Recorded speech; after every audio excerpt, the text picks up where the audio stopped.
Thank you everyone for joining us. For those who haven't been before, welcome. We are normally a little bit more physical than this, I promise. Anyways, Charlie, you want to go ahead and kick us off? We have a quorum. We do. All right, we'll get the meeting started. Any additions or corrections to the agenda? If not, do I have a motion to approve? Hello. A motion by Richard. Second. Miller. Second by Don. I'm Tony's proxy. All in favor, say aye. Aye. Opposed, same sign. Motion carried. Okay, everybody read the minutes? Any additions or corrections to the minutes? If not, do I have a motion to approve the minutes? Winkler. Have a second? Okay. Got a motion and a second. All in favor, say aye. Aye. Opposed, same sign. Motion carried. Okay. My apologies. It appears that my steps are out of order, so we're going to go ahead and put those bylaws at the bottom and go through our transportation planning work program and project selection activities. All right, I'll speak quickly. Every year we have to provide a transportation planning work program for our RPA region. This is our draft work program for this year. Some of the key things that we're going to focus on in terms of staff work are being able to implement the comprehensive action plans. We've been working with 7 different communities with RPA-18 to develop comprehensive safety action plans. The goal for the next year is how do we implement some of the projects from those plans, continue development of our block talks, just going out, doing additional safety audits along streets, roads, and local communities, continue our work with trail development assistance, update our project selection process to align with our recently adopted long-range transportation plan, and work with community members to pursue discretionary funding. So bringing more money to the region. Next slide.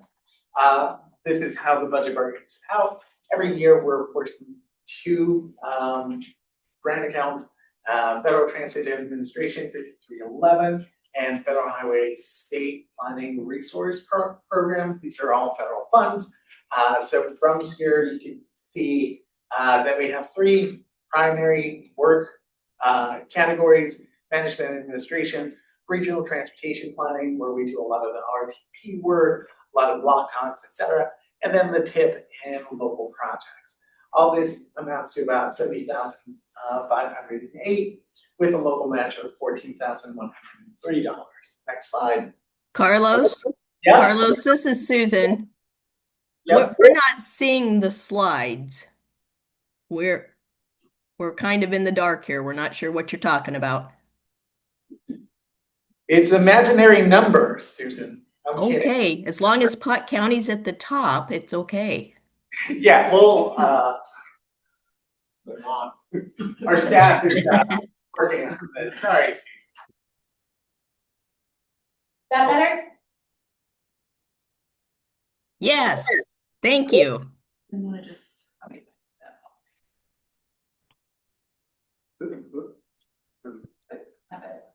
Wrong way.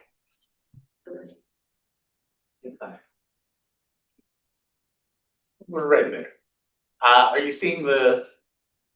Yes, much better. Thank you. All right, next slide is really just a timeline for what all this work means to us. So right now we're developing our draft work program. It's due to our state and federal partners by April 1st. This kind of kicks off our federal required courses. Could you go to the next slide, please? Sorry. There we go.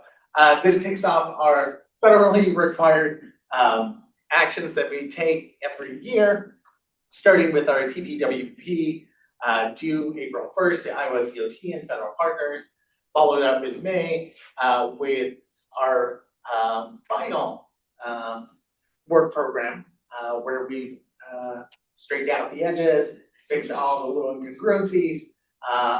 That is due to our reporting agencies by June. May also marks the start of our TIP season, our transportation improvement programs, followed by final adoption in July. So that's the timeline. Next slide. What we're asking for right now is approval for the draft TIP and to open the public comment period for this work. Did I say TIP? I meant transportation program planning program work program. So Do we have a motion to approve? Motion, do I have a second? we'll see. A motion and a second. All This is a technical. Technical, sorry. Sorry. Second. Yep. Okay, motion and a second. All in favor, say aye. Aye.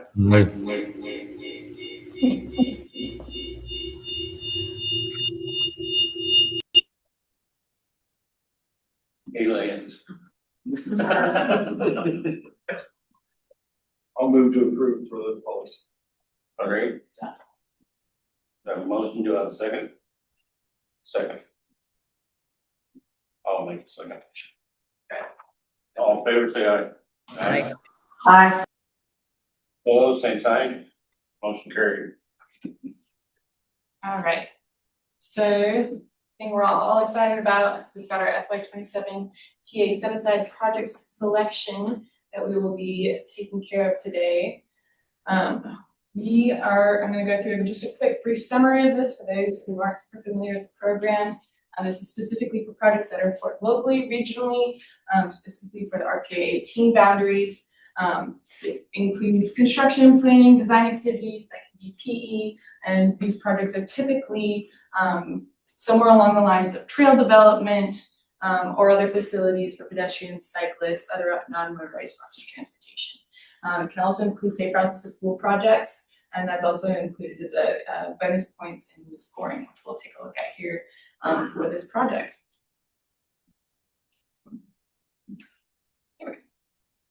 All right, so this is what we're looking at for a timeline.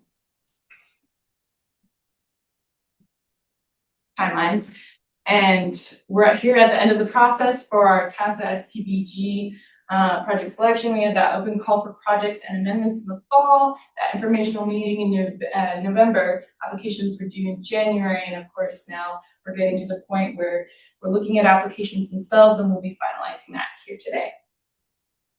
All right. So we received this, the Great American Rail Trail Weston to Underwood application from the Pottawattamie Conservation. We've got Jeff Franco here, is the executive director, so he's available to answer any questions you might have before we go ahead and vote on this. A little bit more details. This is specifically for the Great American Rail Trail. You can see on that map, it's that segment. There are a lot of other segments that are currently planned, so this is just a portion of that trail. That's quite large. It's a very large trail network, and this is going to be really important to connecting and providing, filling those gaps in our trail networks, especially in rural Iowa. They're asking for $500,000 for regional TAP funds. Then they also have $1,920,435 in state TAP funds that they were awarded back in January. So that will also be going towards these trail efforts. Rachel, did you see the email from Zach and others this morning regarding this trail? And yes, I did see that. I haven't had a ton of time to look through that super carefully. I do appreciate the quick response though. We had emailed some of the IODOT folks, and I think I've got, yeah. There are two other TAP projects that Pottawattamie Conservation is working with right now. One's a historical project that has been programmed for quite some time now, and that's for what we believe is a segment from Council Bluffs to Neola, and we're working through some historical data loss there. We don't have the original application. A lot of that institutional knowledge has been lost with turnover and whatnot at the Pottawattamie Conservation. So we don't have a lot of context for what that project was intended to be. There's not a lot of information that's programmed within TPMS, which is our planning and programming database through Iowa DOT. Because of that, we're working to kind of take a look at what that project looks like going forward and potentially amending that or reworking that so it better fits the needs of the community and what Pottawattamie Conservation, what their goals are and what they're trying to accomplish in the trail network. Additionally, besides that, there is that state TAP award that I mentioned. That is for the exact same Weston to Underwood segment application, and what Zach and Travis and the Iowa DOT folks, what we've been discussing with them is how to program that because it overlaps both the TMA on the MPO side and the RPA boundaries. It's cross regional, you might say. And because of that, that makes it a little more complicated on how we go and program it within the transportation improvement plan and our long range plans as relevant. Because of that, we're chatting with them to make sure we're doing that. That might involve putting one project specifically within the TMA only. That would be the state one. And other projects might look like we would program those. And this might be a lot of detail for those of you who aren't super familiar with this program. But for those that are, this will be some good context. We'll be looking into splitting or mirroring that project within both the NPO and the RPA side. And one will be kind of a primary that will reflect within the other plan.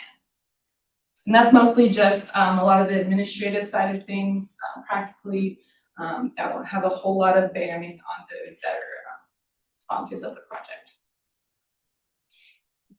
Any other questions regarding that? Solid. Okay. All right, so drum roll. We did only receive this one application for our TA set-aside program. Because of that, I wanted to give a little bit of scoring context. So I took our two last projects that were awarded within the TA set-aside program to give a little bit of a feel for what that score looks like and what that really kind of compares to. So it kind of sits right in the middle of that Pottawattamie Conservation, that Weston to Underwood segment is scored at 68.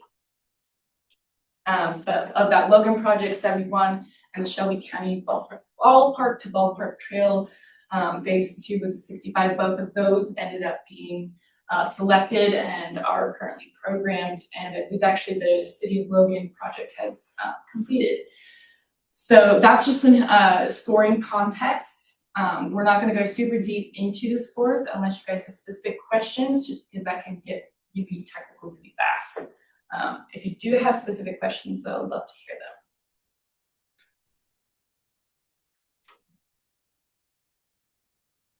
All right.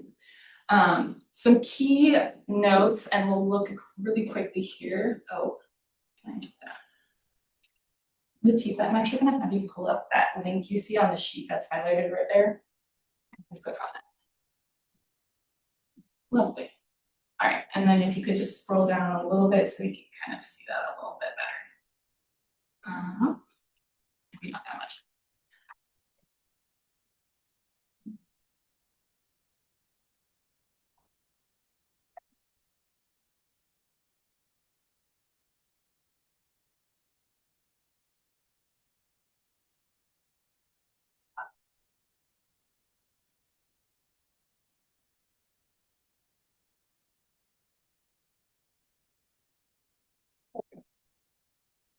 All right. So this is some programming scenarios that we put together. This is those 3 projects you'll see that are kind of that yellowish green. Those are the 3 projects that are currently programmed within the TA set aside for RPA-18. They are currently programmed within FY26. You'll see that within column I there. And then we have the new project that's there in blue.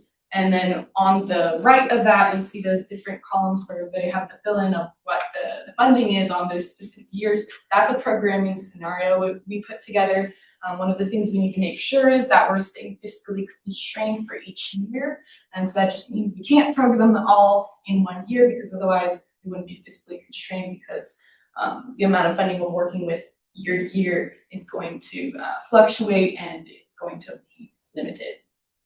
Because of that, and also due to these 3 projects, they're going through a lot of changes right now. Both of those Glenwood projects are either going to be categorically amended and or deleted and reapplied for later. So we're kind of working with the city of Glenwood, Angie and Mitch, to figure out what the best plan is. There's also some other funding sources that we're working through with Iowa DOT and the DNR. Because of that, we're looking at potentially either deleting those projects and reapplying in the fall for a combined project that we're working to do design on right now.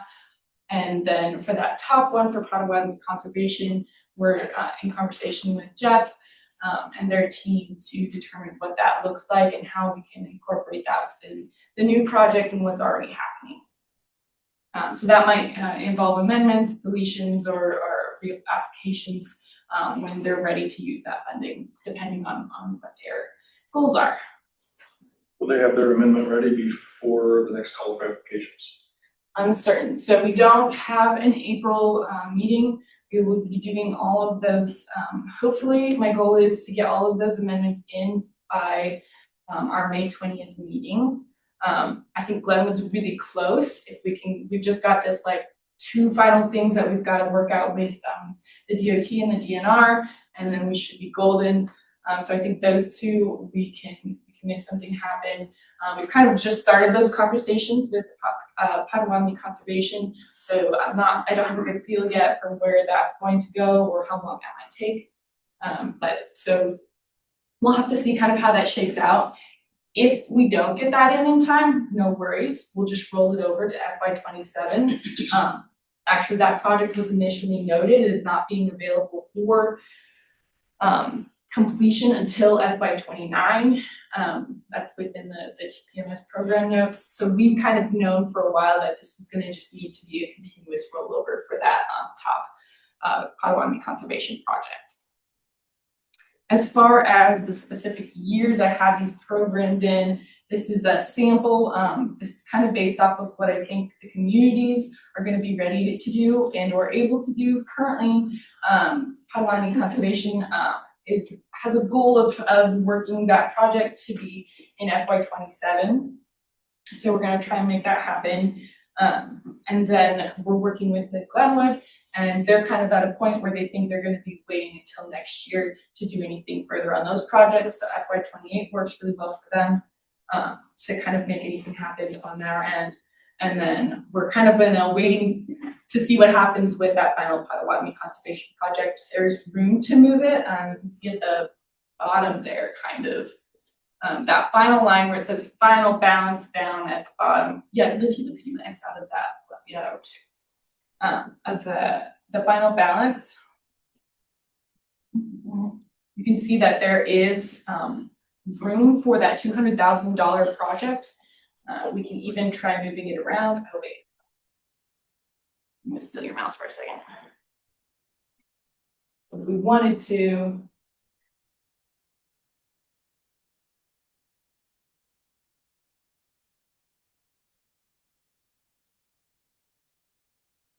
go in here and let's say we want to move it over here. We're still within fiscal constraint. If we wanted to move, let's say, this guy over, also in FY27, it's yelling at us. It doesn't like that. We're not supposed to be out of fiscal constraint. So what do? We've got to make sure we're not out, and so we're not over-programming one single year. So I think to recap for everyone, there's a lot of work that we're trying to do to clean up. We've noticed that some projects have not let when they were supposed to, and they keep rolling over.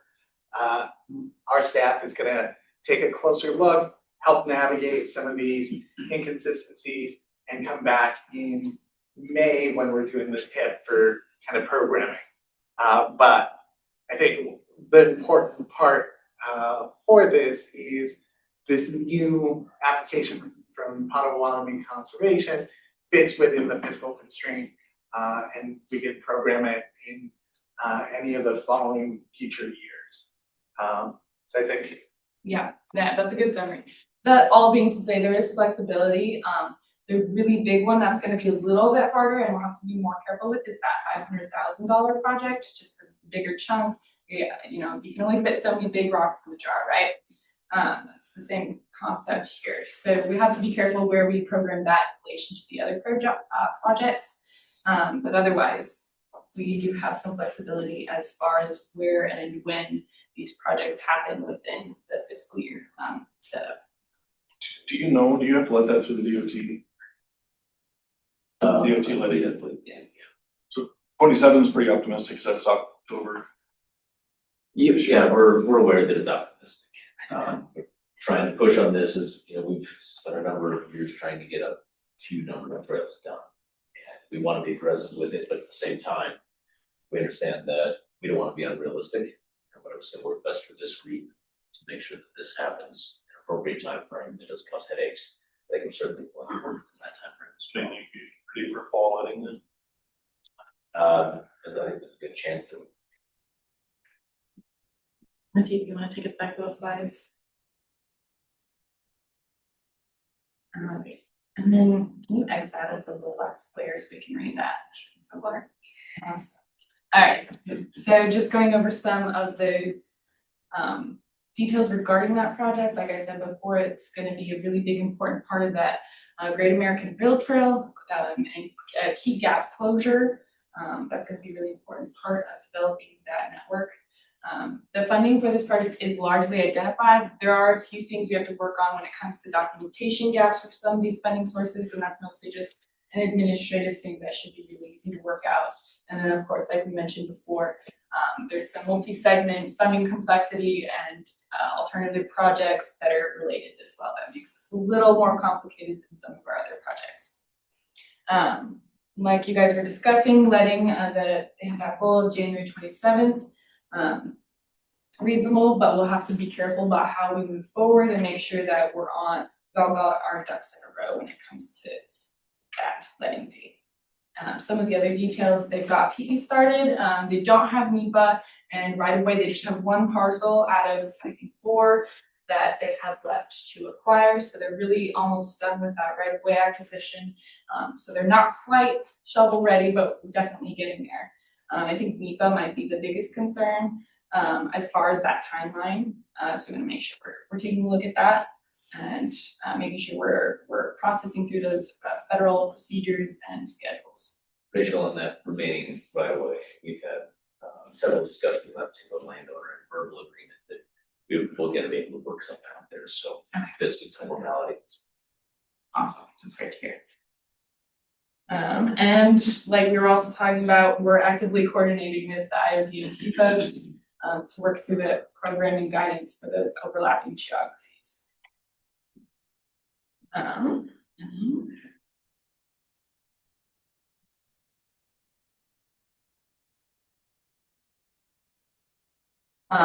This is pretty exciting. As some of you might be aware, we don't typically receive a lot of comments on our TA set-aside program. We got 12 this time, which might be more than all of the comments ever that we've received for this program. So it's really exciting. So I went through and put together some high-level notes on what those comments were. They were all positive. They were all in support. This is the community coming together, saying that we want to fund this project. So I think that's really important for those elected officials to take in and synthesize a little bit. There's a lot of those local residents. Some of them identify themselves particularly as avid cyclists, trail users. We had a few professionals that noted on health and safety, including police officers and some medical professionals. So that was a really cool thing to see within those comments. That regional connectivity piece is really important, and it kind of ties back into that economic development and tourism. A lot of folks emphasize that and how that would be a huge benefit to businesses, regional visibility, tourism, and just really giving, highlighting the community, I think is a good way to put that. One of the other things was just that emphasis on recreation, lifestyles, family-friendly amenities. Some folks even mentioned how if it was built, they might even consider going to work on that trail. So that's pretty exciting to see that modal aspect in play as well, especially in those rural areas where, let's be real, it's just really hard to consider those different modes when it comes to your commute. Also, there was some thoughts about safety. The railroad highway itself has been noted by cyclists as having some specific, very justifiable safety concerns. And so they're really excited that that trail segment is going to be developed, and that's going to extend the trail a little bit further and provide that buffer between that motorized traffic. Some of you might be aware, we've been doing a huge emphasis on safety lately. We've got our RPA-18 and 18 safety projects that we're currently working on that draft plan that should be finalized here in April. That we'll be going through as a group as well at the May meeting. And so one thing we're taking a look at specifically in relation to all of our projects is how does this improve safety? How do we emphasize safety? How are we making our region safer? Because honestly, when it comes to transportation, that's one of the most important things, if not the most important. All right, here we go. Here we go. All right, bylaws. For those, I tried to email it to you, but I don't know if it caught the red line version. If it didn't, I apologize. I will do my best to narrate that as we go. Okay. So some of this you might recall from when we talked about this last, which was back in August. So it's been like 7 months. So a bit of a refresher. A lot of the language that we've changed, these haven't been updated since 1997. So they're older than me. And so it's time to go back and make some updates, right? So some of this was in relation to how we are discussing members versus representatives and just some of the definitions. So we'll go through that just to provide a baseline before we can get into some of that actual content. Members. Rachel, can I interrupt for a minute? Okay. So the document you sent out was the Articles of Agreement? Yes. That's not the bylaws. So they are. That's our functioning bylaws. They're just called the Articles of Agreement. It's the same thing. We just typically don't say Articles of Agreement because it's really long. So just colloquially, we typically refer to them as the bylaws. All right. I just wanted to make sure I was looking at the right document. Yes. Yes. So members, that's specifically referring to jurisdictions and groups and those cities, other eligible entities that might include SWIPCO, and those other communities. That does not refer to individual representatives, such as you all come to the board and represent those member communities. We have map of staff, that's pretty self-explanatory, and then we have the two different bodies within the representative board. We have the policy board and we have the technical committee. And the policy board will go into, and the technical committee will go into some of those details a little bit later as well. But one thing that's important to highlight is voting versus non-voting. Those exist for both. If you're voting, you are considered a representative of those member jurisdictions. If you're not, you may or may not be a member. If you don't know, come ask me. I try to include those on all your table tents as just sort of a nice little mental reminder. So if you're not sure, but feel free to come up and ask me and we'll clarify that. All right. Article 1. So you guys have in front of you, those in person have the red line version of the bylaws that we went through. And as you can see, there's quite a lot of edits we made. So I've gone through, and instead of going through that line by line, which hopefully you guys can do on some of your time to see if there's any specific things you want changed, we'll go through a summary of what was edited. So we've got some clarified statutory authority. The Iowa Code has changed a little bit since 1997. So I did that. Updated purpose. we have adjusted what RPA does as a body in the last, 25-ish years or so. And so that needed to be updated within that introduction Article 1 language. In addition to geographic updates, we've grown as a region and those limits have adjusted as well. All right, Article 2, membership. So those are defined as jurisdictions. We talked about that. Responsibilities and privileges were clarified. And as well as that as applicable was a little bit vague before. We've kind of cleared that up a little bit more as well within Articles 4 and 5. Good standing. We've kind of adjusted the non-dues entities always in good standing language to make that a little bit more clear and yes, to just adjust that language a little bit for the modern era. Here we go. Article 3 is powers. So we clarified some of those powers. They were a little vague before, and we've also added language regarding some of those more legal responsibilities, specifically in regard to what MAP staff is doing on behalf of the RPA. So we're pretty much clarified to be the administrative, financial, legal, and contractual staff and administrative authority kind of in regard to anything RPA-18.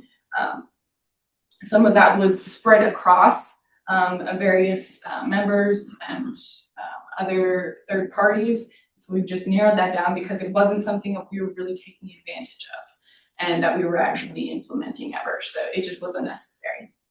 Article 4, policy body. This is where we had a lot of some of those major changes. We've talked a lot about officers. One of the things we've talked about is not serving concurrently at the same meeting. So some of you may be alternates for the technical while you're a primary on the policy and vice versa. That's completely fine. We encourage that. The only thing is it gets a little confusing if you're both at the same time. So just to clarify that, and that was one that was a little bit more controversial, so that's one we want to discuss. Any comments on that at this time? Can we just add that to that sentence in 4.03 at the same meeting? However you'd like to state it. Sure. Yeah. Yeah, it is just kind of vague without saying that. It's Yeah. a different meaning. No, you're sure. Then sure. Back to the composition of the policy body. There Yes. originally or currently there are 7 members. This Mhm. changes to 8. Is there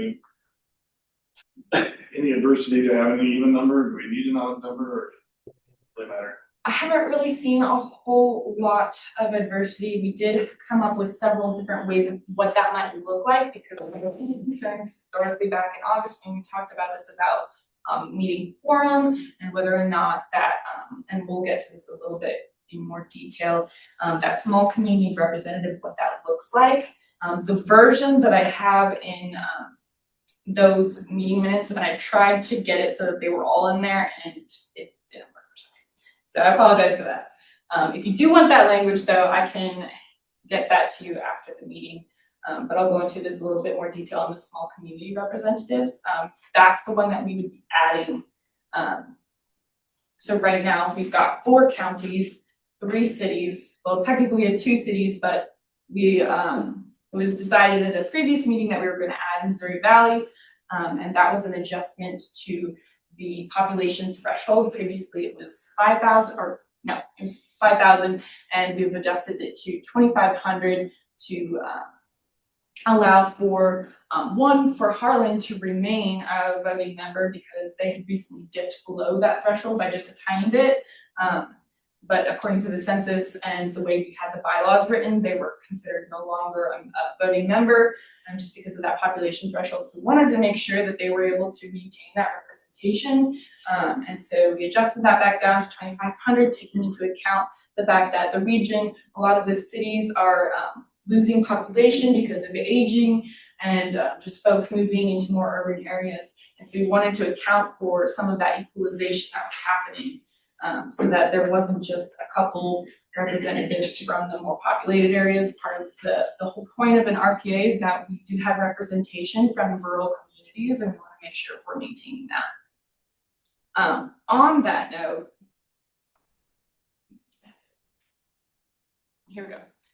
I'd like to speak to section 4.02. Yes, I figured you would. Would you like me to go through the different options first, or would you like to ask your question? Well, I don't have a red line in front of me. So Okay. what I'm looking at is not what I would recommend. Yes, the one I think that ended up, for some reason, Gmail didn't like the red line version, and so it got rid of all the suggestions as I tried to send it to you. I'm not sure how to fix that right now.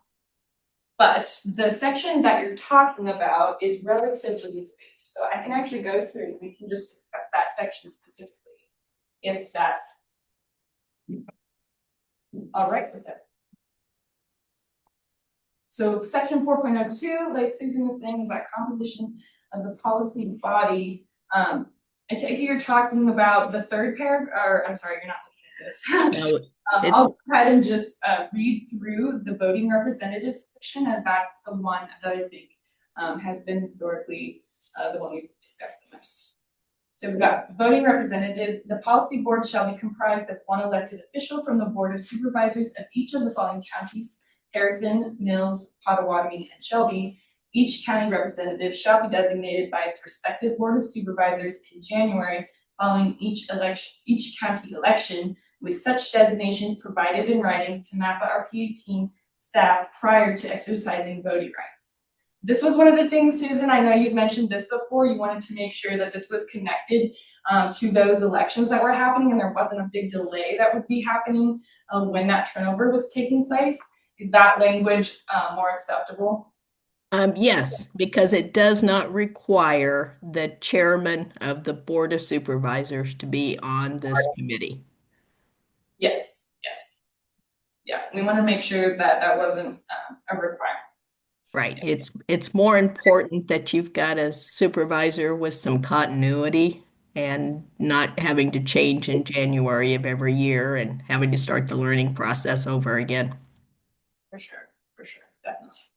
Yeah, we do appreciate the fact that we've had some members who've been here for quite a long time. There's a lot of historical institutional knowledge, and we want to make sure that we're respecting that and maintaining that and really appreciating that. So yeah, thank you, Susan. Thank you. And then the second part, the policy board shall also include as voting representatives the mayor of each incorporated city within the MAPA RPA-18 geographic boundary with a population greater than 2,500. That's the section I was referencing earlier. We have adjusted that with that population threshold. The next paragraph is talking about that small community representation. So on the slide, we've got, this was kind of our first stab at looking at what did we want a small community representation to look like within the RPA committee and board. And these were some of the ideas we had out there. And at the time, that kind of conglomerated one was very popular. But then as we discussed it as a group, I think we realized that some of that didn't really make sense for what the purpose of the community representative, I can say that word right, what the function of that was to be, which is that came about, this whole small community representation conversation came about as a result of Iowa DOT's review and recommendation to MAPA staff that we should work to try and include more of that rural small community representation. And one thing that was recommended that other RPAs have successfully implemented was this idea of some sort of small community representative, where it's either from a specific smaller community or it's some sort of caucus member that rotates. And what that looks like is different for each community. There's a couple RPAs that have done it so that there are two that are just rotating for any of the small communities with no population threshold. And it just typically ends up being a couple of them. That's just usually how the nominations work out within their community. Some of the other ones, it's more like from a specific community. So if there's one town that's just a little bit below the population threshold, sometimes that will become their small community representative jurisdiction. When it came to our community, we're in a little bit of a unique situation, and we've got those 3 communities, and including Harlan, and then,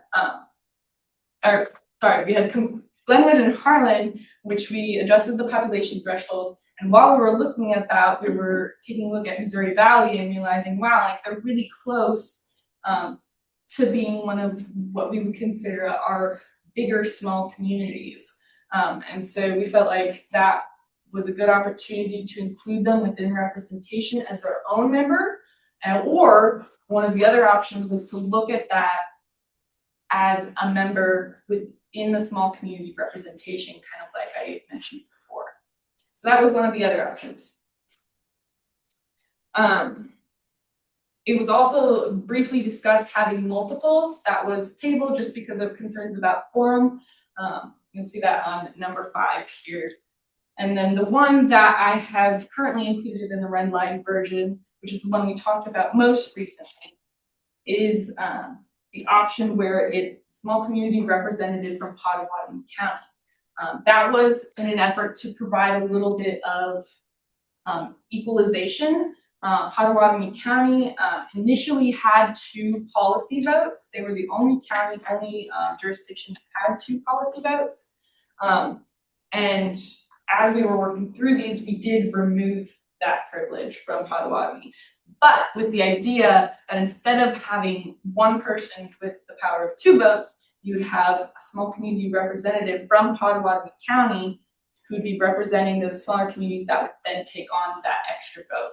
And in that case, because we have Glenwood, Harlan, and Missouri Valley as their own communities within the other 3 counties, that way each county in a whole has 2 votes total. So that gets us to 8 votes, 2 for each county, with 1 either city or that small community representative. So that's kind of how we came to what is currently in the red line version of the bylaws, which I can read that paragraph. 1 additional city representative shall be appointed from an incorporated city within Pottawattamie County with a population under 2,500 to serve as the small community representative. The SCR appointment shall be made by the policy board on a 2-year rotational basis, ensuring that each eligible city has the opportunity to be represented in this role. In the event the SCR resigns, is removed, or if the city they represent becomes ineligible for SCR representation during their term, that would typically be for they've exceeded the population minimum, right? The population or the policy board may appoint a representative from another eligible city to begin a new full term. So that's kind of what we landed on our last meeting, but we can pivot if that's not accepted or if there are concerns. Any thoughts? Hey, Rachel, was there any consideration to SWITA having a vote as the main transit provider? You know, I don't think we discussed that in much in depth, actually, no. Are there any other, Travis, you would know, are there any other communities that are currently using their transit provider and they have a full vote within the RPAs? I'm looking through some work programs right now to see some of the Region committee 14 makeups. does. Yeah. So some of them don't because the transit agency is housed within the RPA organization. So like SWIPCO, for instance, SWIT is under their roof, so they don't vote. But they literally are the transit provider, so they feel like the representation's there. Um, so I think the precedent would be there to consider that since SWIT is not under the same roof as MAPPA, and then that way it provides more of a multimodal representation, whether that's technical or policy. That's for discussion, but that does exist. I'd guess at half of RPAs, since there is quite a bit of money that comes through those. Scott, do you know if that's for RPA 14, if they're on the technical committee? They are on the technical committee. So that would not necessarily eliminate what we currently have in here. It could be in addition if that's of interest. Any thoughts from the membership? I think it should be on the technical committee. I can't remember what year it was. We bought him a bus. Been a while. That would be section 5. For those online, I can just read through that composition paragraph real quick. The voting representatives, the technical committee shall be comprised of technical representatives for each of the jurisdictions represented on the policy board. The policy board may appoint additional voting representatives that contain technical expertise in engineering, public works, planning, land use, health, education, or transit representatives as deemed appropriate to oversight of key functions of the MEMPA RPA-18. So within the language, we have included room for that to happen without changing it further, but we can institutionalize that if desired.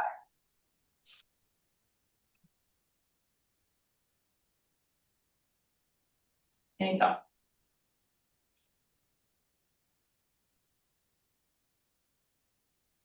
Basically, we would just add, after the first sentence, and we can workshop this later, but we would add and SWITA as part of the standing technical committee. Yeah.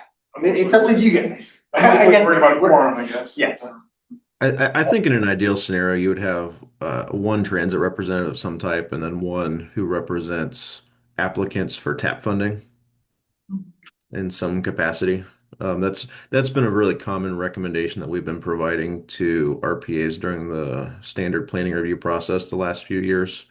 If an entity is eligible for funding, they should probably have someone who represents them on a board.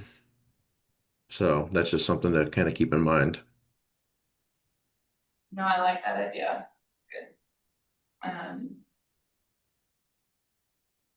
To your question, John, policy has been very consistent in regard to quorum typically, especially since it's allowed to be online now. I would do too, or I updated some of those public meeting rules to allow for that to count towards quorum.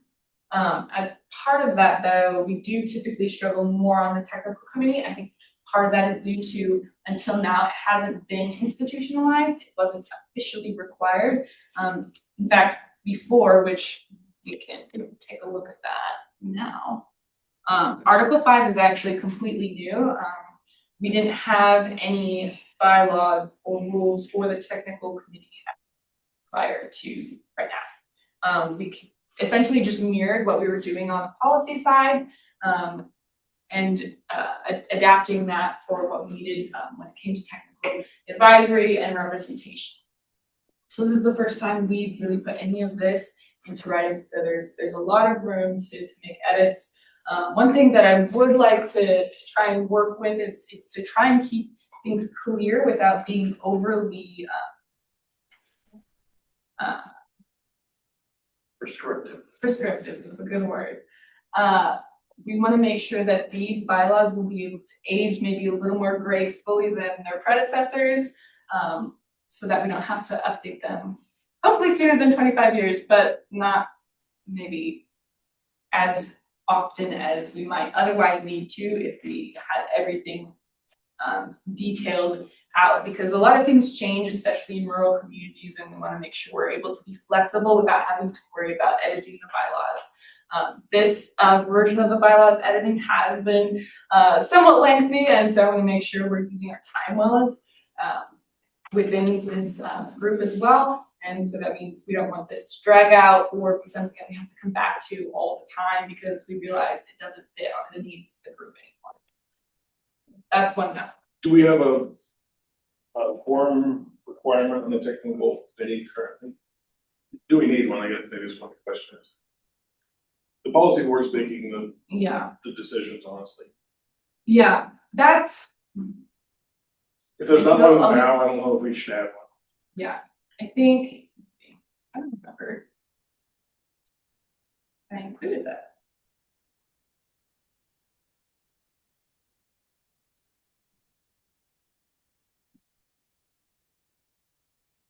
I don't think it was specifically 50%. called out. Yeah. it's 511. Yeah, Which section? For all us. section 5.11. What else? In the original bylaws, we refer to form. There was no tech committee, right? The original bylaw. Correct.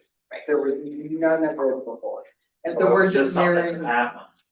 So could you get rid of it and just say that Yeah, I just don't know if we need. the members available? Yeah, I just don't know if we need a forum with the tech. We're not making any political decision. No, we're just saying, hey, like. Yeah, you're providing technical background and knowledge on the discussions to allow the policy board to make the decision. I would just hate to see a forum of the Right. policy board show up, but none of the technical Mhm. board, and then you can't have a meeting. Right. Really what I'm trying to avoid. Wouldn't, if there was no quorum for a technical committee meeting, wouldn't that just be the prerogative of the policy board to do whatever they want then? I mean, that's how, isn't that how technical boards go for the MPO? But at that point, is the forum actually being functional? Yeah, probably not. I would make it as flexible as possible, but still representative enough of the people it's serving. I mean, Only concern with not having a forum is that kind of extra pressure for folks to show up, and people have been really good, so I'm not really that worried about it. So as long as people keep being really good, I think we could get rid of that. That's kind of my take. If they're really concerned, they will show They will up. show up, yes. That's true. One way or the other, they will show up. yeah. All right, so what I'm hearing is we'll remove section 5.11 completely for any forum requirement.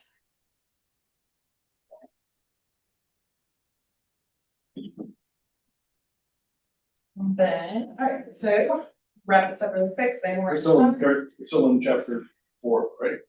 We haven't finished that, we skipped ahead. We went to 5. We skipped ahead without finishing. Yeah. Sorry. Were there questions on each board? Yeah, Okay. if you wanna go to 411. We're calling a quorum 3 voting members, or no less than 3, and it should be 4. We have 8 voting members. yes, Yeah, if we make the change on the amount of. Should have been 4 or 7. Yes. But Yeah. it should be 4 with 8. oh, I remember why this was. We, at one point, there was concern about 4 being the quorum, and so initially we considered I think it was combining that voting representative power so that it was still considered 50% of total membership, but technically you only needed 3, like, I'm trying to remember what we talked about, if it was 3 communities or how that came out. It did make sense at one point. I recognize it doesn't make sense now, so we can change it. To update that to 4. Right. Just hurts my logical brain 50%. No, you're right. That's a good catch. Your math is not. know. My math is not, it's in my math. You know, there was something that happened because I remember talking about it. Okay. Any other questions on 4?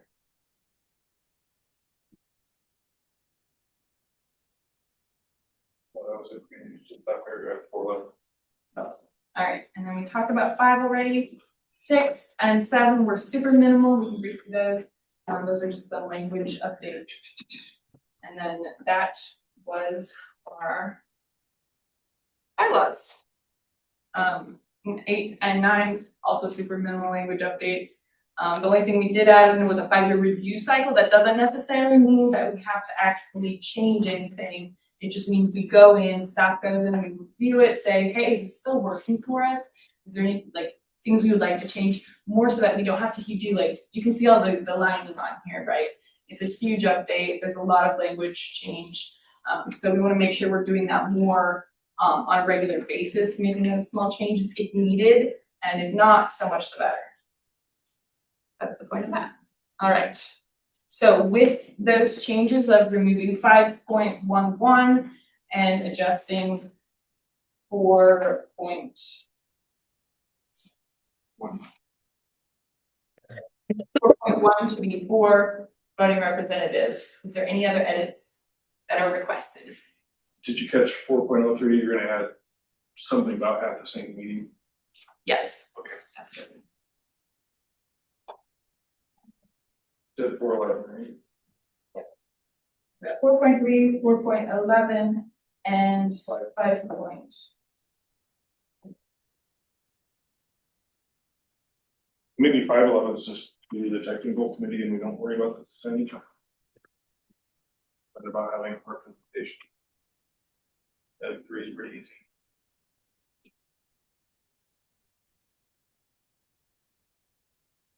I leave that to the membership. Is there a consensus on that item? What did you say? Instead of doing the 50%, just do 3 in the technical committee, or just not worry about the quorum on the technical committee. I'm not super worried about it, honestly. I'm not either. I don't have. Okay, let's just take it out. Got it, okay. Sorry. No, you're good, you're good. All right. Thanks, Andy. Are you ready for a vote on that? I believe so. Okay, motion for the bylaw revisions from the technical committee.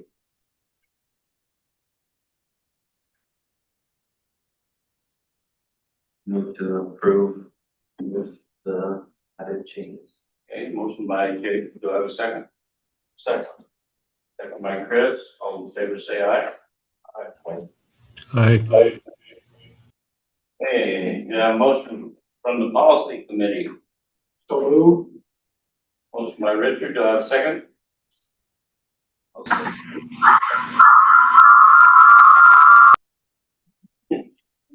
All in favor say aye. Right. Goodbye. Motion carried. Okay, down here on draft, this is we are 27, did you want an action on that? On which one?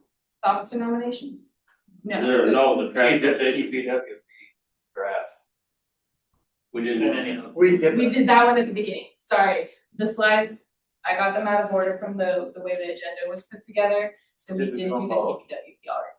So we've just got this one real quick. I know we're over time here, so I'm just gonna fly through this. This is more of a reminder than anything else.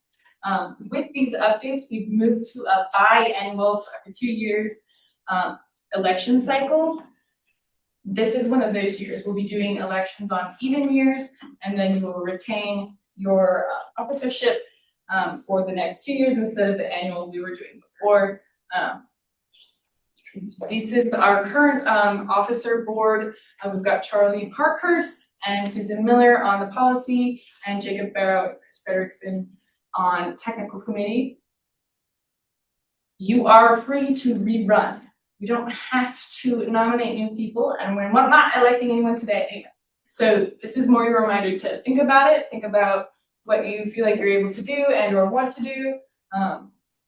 Whatever that looks like. If you have someone else you want to nominate, you can call them out, send them an email, send them a text, whatever that looks like. Just tell them, hey, I think you'd be really great at this, and nominate them. So that's some information. I won't go through all of the responsibilities due to time, but just so you guys are thinking about that, we'll be voting for the elections in May. Are you're not retiring or anything? I got 2 years left. Yeah, 2 years, okay. Then we're anywhere in your turn. Let me put you on some. And then any members of the public have comments, now would be the time. Well, it does. My name is Connie Kesson. I'm from Pot County and I'm on the Pot County Trails Association. So we're super excited to have a project that passed the threshold for this next stage of transportation planning. This has been a lot of work for a lot of years, and we're making great progress in aligning goals right away and funding. So we appreciate the support for our project. I am Joe Munch. I'm the chair of the association, and I also I can add on to Connie's comments and thank you myself. This project will go far beyond just Weston to Underwood and continue to travel across Pottawattamie County and eventually tie into, gosh darn.